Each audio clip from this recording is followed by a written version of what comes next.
Hello, sweet 16s, and welcome back to another video. Today we are going to be going over the cast of RuPaul's Drag Race Season 16. I'll be talking about my thoughts, feelings, and opinions, and my general predictions for the season, and my actual prediction of who I think the top 4 of the season is going to be. I've not been spoiled at all for this season. I have no clue what the placements are, what the challenges are, anything. So these are my genuine predictions based off of the cast reveal, the Meet the Queens interviews, the beginning episode part, the entrances, and all that stuff. So yeah, let us get right on into it. Before we get started though, please like, comment, and subscribe on this video if you wish. This video I think is coming out on the 28th is when I think I'm gonna release it, or the 27th. And I'm trying to get to 1,000 subscribers before the end of the year, and we're currently sitting at 980 when I'm filming this. So I think we have a genuine chance. We're cutting it close, but we have a chance. My last video did incredibly well for some reason. So if you enjoy this video, please subscribe. I would greatly appreciate it. Only about 25% of my viewers are subscribed. But anyway, let's get back to the regularly scheduled content. Alright, so I'm going to be going through the cast in alphabetical order, which means we are starting with Amanda Tori Meeting, which, great drag name. Stellar drag name. Also like the fact that the last name is spelled Meeting as an M-E-A-T. Very nice. Amanda, I like the drag. I like the perspective of it, because she doesn't take herself too seriously, which is something I genuinely appreciate. I can understand a reasoning for liking both, and I do like both. A drag queen who does not take themselves seriously in the slightest. Also, love a drag queen who takes their drag as serious as the most serious thing I could think of, I think there's room for both, and I think we need both. And I like that she seems to not take her drag super seriously. And this promo look, I adore. I am biased in the fact that green and black is one of my favorite color pairings of all time. So the fact that this whole promo theme is green and black outfits is just me essentially liking every outfit. So, I'm not gonna dwell too much on their promos for all of them, because I actually just like all their promos. I really don't have a complaint about any of them, and I will highlight the ones that I really like when we get to them. But I feel like Amanda has a very good sense of her own drag, and I appreciate it, but I have a feeling that just based off of the way that I feel like queens like Amanda seem to be edited on Drag Race, and I don't want to spend too much time comparing queens, because that's not a fun thing to do, but if we're making a predictions video, I kind of have to, you know what I mean? What would I be basing my predictions off of if I wasn't referencing past seasons and the way that queens with certain personalities are edited, with certain styles of drag are edited, and the way that they're pushed or stopped from progressing further in the seasons. Amanda personally gives me mid-season boot. Maybe wins a challenge, maybe doesn't, maybe lip syncs before the lip sync that she goes home on, maybe doesn't. It's kind of iffy. Could do a win and some highs, but then goes home kind of halfway through, or it could be just kind of has a couple bottom twos and then goes home halfway through. I don't know, but I see a halfway through storyline for Amanda. But her drag is I think is really fun, and I'm very excited to see her in an acting challenge, or a rusical. I think could be fun. If Amanda gets to compete in those, I'm very excited to see it. Next up we have Dawn, and oh my god, this promo look I love. It is fully my aesthetic all the way around. Not my own personal aesthetic, but just her aesthetic is one of the kind of types of aesthetics that I really just gravitate towards, and I'm just ooh, elf, chrome, sexy, mysterious. I love it. And she is fashion. She serves fashion, and she serves this kind of high art in a sense with the makeup and kind of the drag of her. And I definitely feel like she's gonna go far in the season. I really think she's gonna go very far. What is she gonna win challenges at? I don't know. I think she could reasonably win almost anything based off of what I've seen of her. I really like her drag. I feel like she's super talented. And I love all of this New York representation on here. I think it's going to be very interesting to see that. I think there's 6 New York-based contestants on this season. Out of the 14, that's almost half. Which is kind of annoying in the sense that, like, I wish that every season we had a true, like, broad range of, contestants from different parts of the country and of the world. But the fact that there are 6 New York-based contestants means that there is going to be these relationships that people know in each other, and that's going to lead to some drama. And I'm not the biggest fan of, like, high drama on my reality television, but I can get down with some drama. So I'm excited to see what potentially happens with that. But I think of all of the contestants here, Dawn really stands out due to her drag persona and the way she goes about her drag. And I think that is going to serve her well in the competition, for sure. Next up, we have Geneva Carr, which is a fucking great drag name. It feels pageanty, it's also a pun. It's so good, it fits both. I like it. I think Geneva's going to do really well. I just feel it so fucking bad. People can just, like, exude confidence and, like, a sense of knowing of oneself and, like, in a way that can be almost overpowering, and I feel like that is it with Geneva. I feel like she knows herself better than 95% of people in the world know themselves.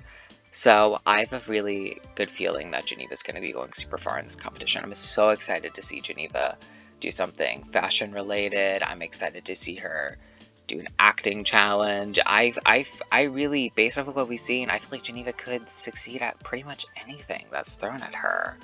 And I really feel like, also, especially being so young, and also with the fact of her being one of the youngest contestants on the season, I think she's like 25, and the youngest contestant's 24, I think, which is, fun fact, I learned yesterday, yeah, I think it was yesterday.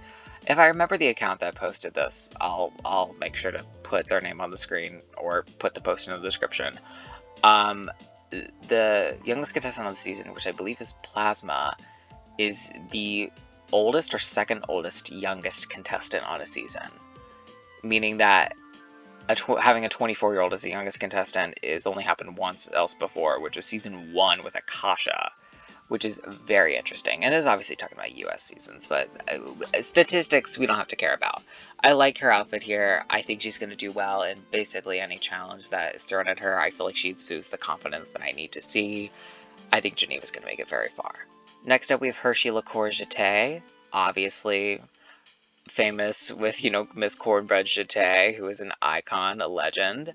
And Hershey, I feel so good about going into the season. First of all, I love a parent on Drag Race. I feel like that's so fun. I like it.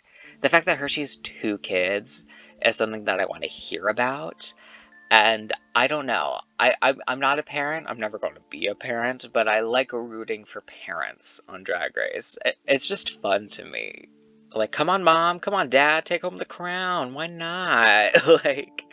And I think that Hershey gives me like working woman vibes, where she's gonna work for what she needs to get, and she's gonna get it. I think any obstacles thrown at Hershey, she'll figure out a way through it. I don't feel as confident as I felt with, like, Dawn and Geneva, who I just talked about with Hershey this season, in terms of, like, where I said, oh, they're gonna get to the end. I know they're gonna get to the end generally in some way. I still think Hershey's gonna make it very far in this season, but I do think we're gonna see more obstacles thrown at Hershey, but she's gonna combat them. I believe in her. I like her a lot. I'm excited to see her in basically any challenge. I don't know why Hershey gives me the vibe that she would kill a roast. I have no reasoning for it. I just thought of it like 10 seconds ago, but now I want to see it. She could be bad at it, but I feel like she'd be good at it. Yeah, again, for the third time in a row, I feel like Hershey's going to do very well in this season. I really like her drag, and I'm excited to see another parent on Drag Race.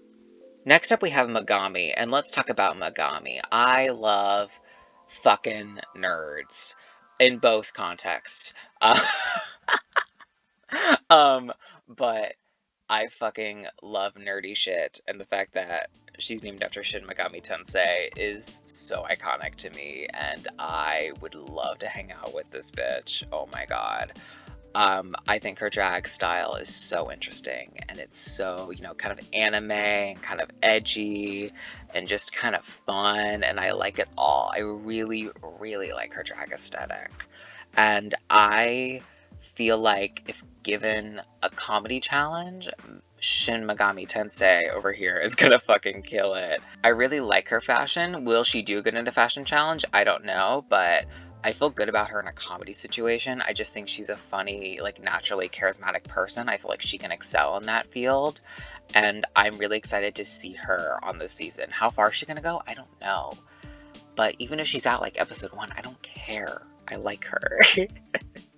Next up, we have Maya Iman LePage, which, I mean, girl. Have you seen the videos?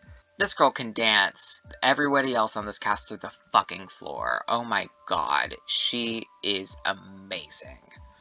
And it does almost worry me in a sense, because I feel like it's a trend on Drag Race where contestants come in and it's obvious and it's known that they're a fierce lip syncer, and then they get constantly put in the bottom. Obviously, that's not the case all the time. Obviously, with Sasha Colby last season, everybody knew she's a fierce fucking performer. She gets to the end and wins, never being in the bottom too. But I do have some reservations about immediately rooting for somebody who would, even before the season starts, be described as a lip sync assassin. You know what I mean? So while I really hope Maya does well, I'm not gonna count my chickens yet when it comes to me predicting what's gonna happen with her on this season. But obviously she's an amazing performer. I fucking love her performances, and this look is sickening here, this promo. It's really fucking nice. I love this wig so much. Again, check out the performances of her if you haven't seen them. You probably have seen them and you just didn't know it was her, because she's that fucking iconic. But yeah, for a synopsis, I love her, but I don't feel comfortable making predictions at this point in time. Okay, next up we have Mirage, and Mirage was really the contestant from the entrances that stood out to me. I was spoiled on the cast before we, had the entrances and, the Meet the Queens and everything. I spoil myself on the cast every season because I like to know. I just think it's interesting to know. I don't like to spoil myself on placements or anything, but I like to spoil myself on the cast just because it gets my brain working and thinking of like, ooh, what does this person do? And what's going to happen with, 6 people from New York? How is that going to work out? But it doesn't actually spoil anything that happens on the season, It's very light, and so I like doing it. Mirage, initially, from the cast being leaked, I really didn't have any opinions about, but after seeing them meet the queens, I was like, oh, I love Mirage. Mirage is, number 1, sickening, number 2, down to clown, and I love both of those things. I love when they're in combination with each other. It's very, this is gonna be a comparison that almost makes no sense, but I swear it makes sense in my brain. Like Kennedy Davenport. A sickening performer, beautiful, also completely down for the bit of whatever it is, however stupid it is. I feel like she can do all of that.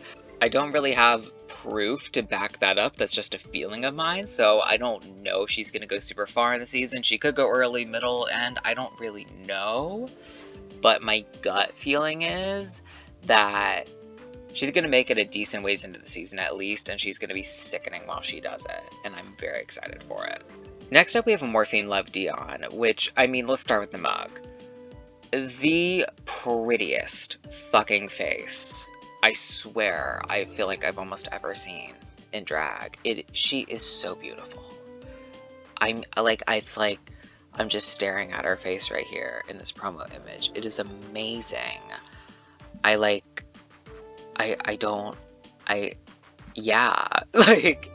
She's like an ethereal being, just her fucking face. I have no clue how she's gonna do on this season.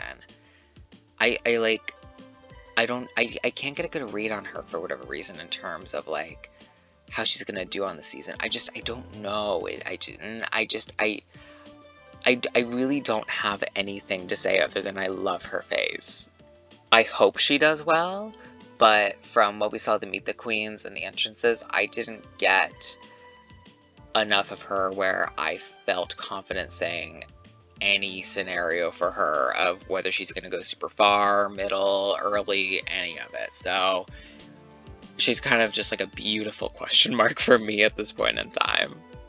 Next up is Nymphia Wind, and let's talk about these fucking outfits from her. Oh my god, she is so beautiful. This promo look is stunning. Her entrance look was so stupid and great. And I feel like her style of drag is a kind of maximalist in a way, and I really appreciate it because I myself fucking love maximalism. I'm not really that much of a maximalist, but I feel like my soul is maximalist, if that makes sense. If money was no object, I would truly just be living in like, I don't think I'd be living in a mansion. I'd be living in like a moderate size, like 2-story house, but that is just filled to the brim with tchotchkes and items. I want my house to look like a sickening antique store. And I kind of feel like Nymphia almost embodies that in her drag. It is a lot with purpose, and I like that a lot. I feel like Nymphia, as the fate of the, early noticed fashion queen is on the season, I feel like she is either going to get to the end or be out super early. And that's just kind of the fate of a very fashionable contestant on RuPaul's Drag Race. We have, season 13 of Drag Race, we had Gottmik and we had Kimora Hall. There's a duality there. I feel like either could happen for her. I hope she makes it far. I really hope all these contestants make it far, which sadly they can't all make it far. But I hope she does. And I am so excited to see what she brings to the runway on this season. I'm so excited for that. Okay, so next up we have Plain Jane, and there has been accusations thrown out about Plain Jane and discourse surrounding it, and it's personally for me been kind of hard to follow exactly what happened, the response, and then, the, like, backlash and people, Plain Jane's friends saying things didn't happen and other things. There's been a lot of it, and it was spread out over the course of like a handful of days. So I am not entirely sure what exactly is believed to be the story that occurred and happened. So any opinions that I express here are just purely based off of the promo and their, Meet the Queens, not anything to do with their accusations outside of it or their, actual, like, real life personality, so to say.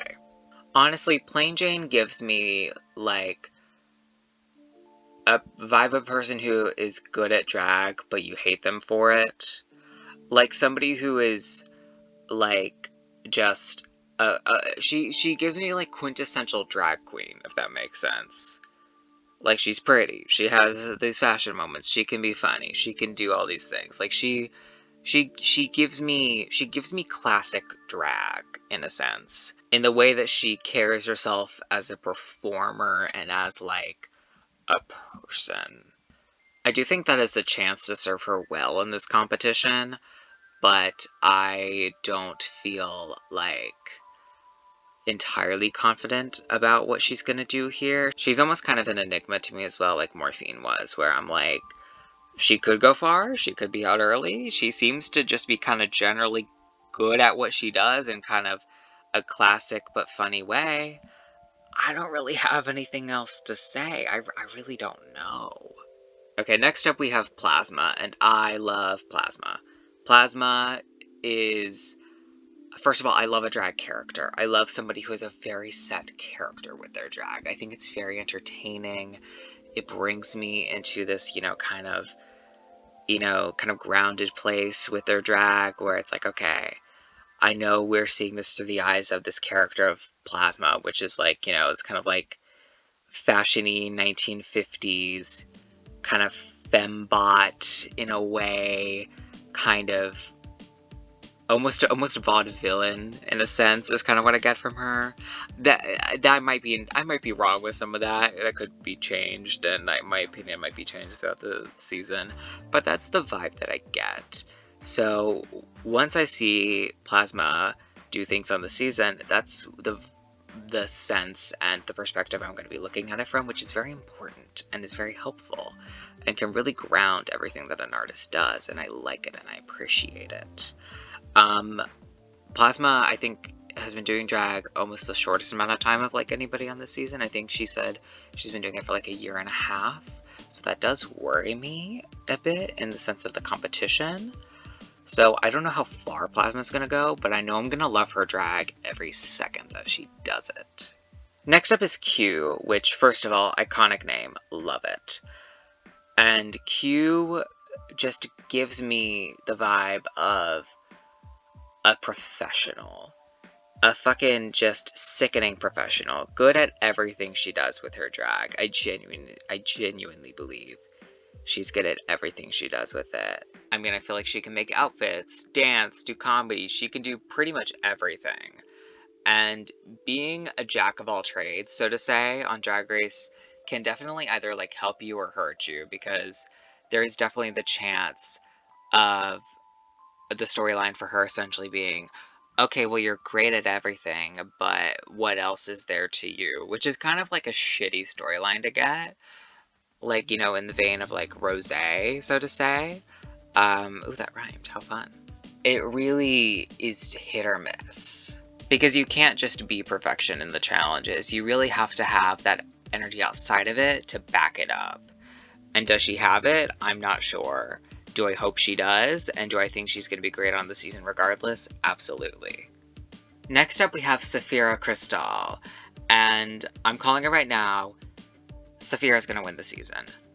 I felt that energy immediately as I saw her walk into the workroom during the Meet the Queens. I was like, oh my god. She is everything. She just gives off such experienced performer energy. She really, I mean, first of all, she's like a professionally trained singer, so we know she's gonna kill everything singing. And she does opera, I believe, so I know she's gonna most likely kill acting. Has auditioned for Drag Race 11 times. You know what that shows me? Persistence. Shows me she's not gonna give up on anything that she's doing. And I just feel that Sapphira is like the full package and has the essence to back up the full package. And I just feel it deep down in my soul that she is gonna take home the fucking win on this season. I feel it. I really, truly, deeply. What's that Savage Garden song? Truly, madly, deeply. I feel it. I feel all of it. That's the stupidest reference I could have made in this video. Whatever. Last but not least, we have Zunami Muse, the drag daughter of Candy Muse. And Zunami is almost in a similar vein to Morphine for me, where I think she's incredibly beautiful, but I didn't get a solid enough read on her from the promos and the Meet the Queens, where I feel confident in saying any sense of where she's going to land on the season in terms of, you know, her making it to the end, going out early, all of that. I really don't know. I feel like she's so beautiful, and I think her way that she expresses her drag, I feel like is interesting, and I really like it. But she's one of the few where I just don't have enough of a read to really say anything at this moment. Oh, and also, this photo is my favorite photo. The hair going out in the different directions. There's another version of this image where it's more zoomed out. It is my favorite image. It is just so, like, oh, that's drag. You know what I mean? I wish we had everybody doing this. Like a laying on the ground shot. I feel like that's so interesting. I wish we had more of that. It's really nice. I have no clue if this season has a top 4, 3, 5, fucking 2, I guess, if we're All-Stars 8, I don't know. But my current predicted top 4 for this season is going to be Dawn, Geneva, Hershey, and Sapphira. I just get the best vibes from them, and they're 4 of the ones who I really want to see succeed the most. And they have a good variety in their drag styles and presentations, where I feel like this could be a conceivable top 4 that could happen on this season of Drag Race. And I'd be very down to see it. But that is going to be it for this video. Again, please like, comment, and subscribe if you enjoyed yourself. I will leave my Twitter linked down below if you want to go follow me on there. Again, as always, thank you so much for watching, and as always, take care, bye-bye, and see you in 2024.